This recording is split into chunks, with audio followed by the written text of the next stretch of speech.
বন্ধুরা নমস্কার। আমি আপনাদের কাছে আবার এসে গেছি। আশা করি ভালো আছেন। আমি আজকে নিয়ে এসেছি কাবাব রোল। ছোট ছোট করে মাংস 500 গ্রাম কেটে ধুয়ে, দুটো পাতিলেবু ছোট ছোট টুকরো করে কেটে রস চিপে পাতিলেবু শুদ্ধ নুন দিয়ে মাখিয়ে ঘন্টাখানেক রেখে দিন। এই রান্নাটা যদি ভালো লাগে তাহলে আপনারা প্লিজ সাবস্ক্রাইব করবেন। আমাদের পাশে থাকতে সাবস্ক্রাইব করতেই হবে।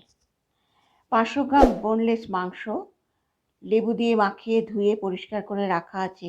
এবার তাতে 2 চামচ মতো সর্ষের তেল, 1 চামচ মরিচ গুঁড়ো আর 2 চামচ গুঁড়ো দুধ মাখিয়ে রাখা আছে। মাংসে স্বাদ মতো নুন দেবেন।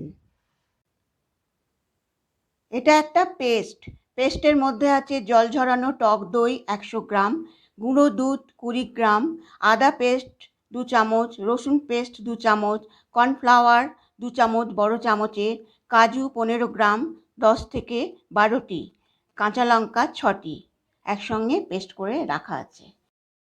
পেস্টের মধ্যে 25 গ্রাম চিজ দেওয়া আছে।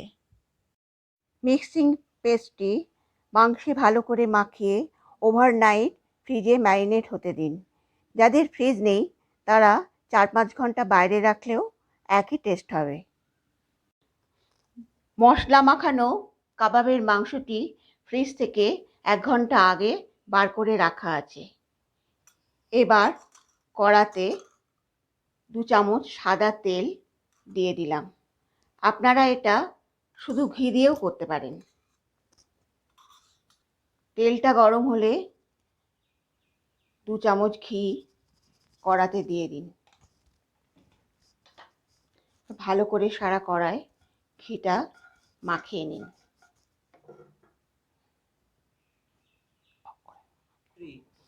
এবার মাংসগুলো আস্তে আস্তে কড়ার ওপর সাজিয়ে দিন। যে কাইটি অবশিষ্ট আছে সেটাতে 1 চামচ মতো চিনি মিশিয়ে রেখে দিন। শেষকালে যখন হয়ে গেছে দেখবেন তখন কাইটি অল্প অল্প করে কাবাবগুলোর ওপর ছেড়ে দেবেন। দিয়ে এবার ঢাকা দিয়ে দিন। আধ ঘন্টা পর কাবাবগুলি খুলবেন। কাবাবগুলো এরকম লালচে মতন হয়ে গেলে এইবার ঢাকা খুলে রেখে দিন। কাবাব রেডি। 5টা লেচি করে রাখা আছে। ময়দা 400 গ্রাম, খাবার সোডা 1 চিমটে, নুন 1 চামচ, চিনি 1 চামচ, তেল 75 গ্রাম, ডিম 2টো, টক দই 150 গ্রাম। এবার মাখতে যদি অসুবিধে হয় তাহলে পরিমাণ মতো দুধ দিয়ে নরম করে মেখে 7-8 ঘন্টা রেখে দেবেন। ময়দাটা ভিজে ন্যাকড়া চাপা দিয়ে রাখবেন। ফ্রিজেও রাখতে পারেন। পরে কাবাব করার পর যে তেলটা থাকবে সেটা দিয়ে আরেকবার ময়দাটা মেখে ভালো করে 5টা লেচি করে রাখুন। লেচিতে ভালো করে তেল মাখিয়ে যতটা সম্ভব বড় হয় বড় করে গোল করে নিন। এবার সেঁকে নিয়ে ভালো করে এপিট ওপিট করে সেঁকে তেল দিয়ে ভালো করে ভেজে রাখুন।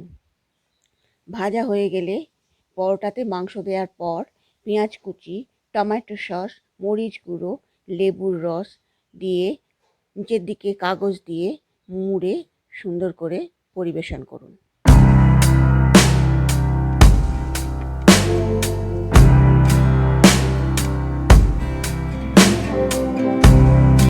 কাবাব রোল রেডি।